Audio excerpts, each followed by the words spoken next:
Well, good afternoon, students. It's Dr. Stovall, and I wanted to give you a quick overview of week 2.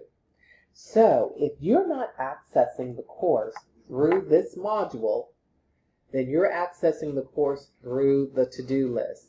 And the to-do list is not going to give you access to all the pages that I have resources available to you to use to help you be successful. So please always access the course as much as possible through the modules. Okay, let's go ahead and click on the objectives and due dates for week 2. Okay, so you're welcome to read the information I have here, and let's go ahead and look at the table of contents. This is just a brief overview of the activities and the things I have available to you for this week. So as you can see, the reading response is going to be due next Sunday, the 19th. You also have a peer review for essay number 1, and that's going to be due on Thursday. I encourage you to watch the video that I have for essay number 1. I also want you to read the prompt for essay number 1. I have an opportunity for you to earn 5 extra credit points. Now, this is a required assignment. You can get 5 extra credit points by completing it correctly, but just doing it in and of itself, you get 5 out of 5. It's a win-win, all right? And the last thing, essay number 1 is going to be due on 3/19. So you want to govern yourself accordingly to make sure you are aware of these due dates. So the second thing I have available to you are the reading selections for week 2. Higher Ground, an excellent article, very interesting. Unspeakable Conversations, you want to give yourself plenty of time to complete this reading. It's a little long, but it's very interesting. And the last one, excerpts from The Last Good Nights. And for those of you who have thought about what is euthanasia and what does that consist of, this is the article for you to read. Please come to office hours and talk to me about the reading selections. I would be more than happy to make sure that you are understanding that information correctly.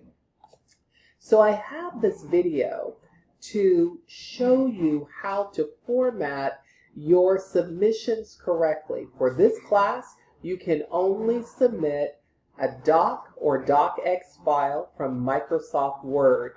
So please watch this video so that you can make sure that when you are submitting your assignments, that's the reading response and essay number 1, it is in the correct format. All right? All right. The next thing I have available to you is the intro paragraph lecture. Okay? It is essentially important for you to have the correct format for your paragraphs. And so I would love for you to watch this video, and this video will help you have an understanding of the function of the intro paragraph. Okay? All right, let's move on. As the intro paragraph is the first paragraph of your essay, please keep in mind that you have body paragraphs too. So let's go ahead and click on essay number 1, peer review workshop. So since your paper is due the 19th of March, I created this assignment to make sure you are formatting your essay properly. Okay? And so this information is just your in-text citations, which would be for your body paragraphs when you're providing your support to your claims. And I'm going to add another page for body paragraph format just to make sure you have that information because you're going to be using it for this essay. So just note that I'm going to add that before the end of today. So this assignment is going to be due on 3/16 of next week. Please make sure you read the information. It's asking you to use the prompt for essay number 1, the pertinent information, it is in writing. Take your time reading it so you know what I'm asking you to do. And I have a little surprise for you. So, what I'm asking you to do for the first part is to write your intro paragraph. And look what I have for you. I actually have an example of what I want you to do. I have a desire for you to write an intro paragraph, one body paragraph, and then 3 topic sentences with support. Okay? So this is an example of what I'm asking you to do for the peer review. Okay? So the information that you see right here is asking you to write an intro paragraph, one body paragraph, and then I'm asking you to write 3 topic sentences with support. Okay? So go ahead and read this information, and it has what I would like for you to do.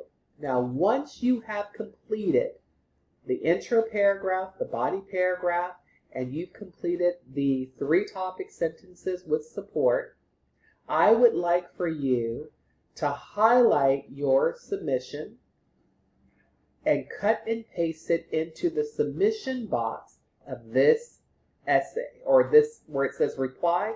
That's where you're going to submit that. Okay? Once you've done that, then I would like for you to choose 2 submissions, and then I would like for you to answer these 6 questions in regard to 2 of your peers' submissions. So once again, once you submit your intro paragraph, body paragraph, and 3 topic sentences, you've cut and pasted them right here. Then I want you to go and pick 2 of the submissions from 2 of your peers and answer these 6 questions in regard to their submission. Okay? So I've given you a quick overview over it. If you want to hear more information about it, you can come to office hours. I would be more than happy to go over that with you, but I think the information in written format and what I just said in the video should be sufficient. Okay. All right. The next thing I have for you is the identification of the main point. So looking at the article, The Student Fear Factor, I want you to identify what is the main point that Cox wants us to know. What does she want the audience to know about the student fear factor? All right. One more thing about this particular assignment. You're writing 2 sentences, and they will follow this format. And I didn't just leave it in Word format. I actually have an example. So your answer will be in this format.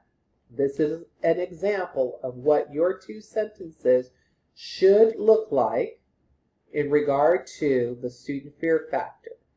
And this is a breakdown and the format for what information will be in each sentence. And here is an example of what it will look like. Okay, I hope you understood that. Okay, the next thing is the reading response. So the first reading response you're going to have is about Stevenson, McBride Johnson, and West. Now, for those of you who are having a little anxiety about this particular assignment, I completely understand. I have an example for you here on what you need to do. But for those of you who still have a few questions, then I'm going to provide for you the reading response help from week 1. I want you to go back and look in week 1 and click on the reading response help and watch this video. That will help you understand what you need to do for the reading response. Okay, and if you have questions, come and see me during office hours. All right, and because you're turning in essay number 1 on the 19th, I'm going to introduce the prompt for essay number 2. So make sure you read the prompt for essay number 2. And as you can see, it's not due until April 2nd, but I needed to give you this information so you can start on it. Okay? And at the end of the week, this is my thank you to you. Thank you for being great students. Thank you for jumping into this course and just really hitting the road running. And if there's anything I can do to help you, please contact me. Have a wonderful week.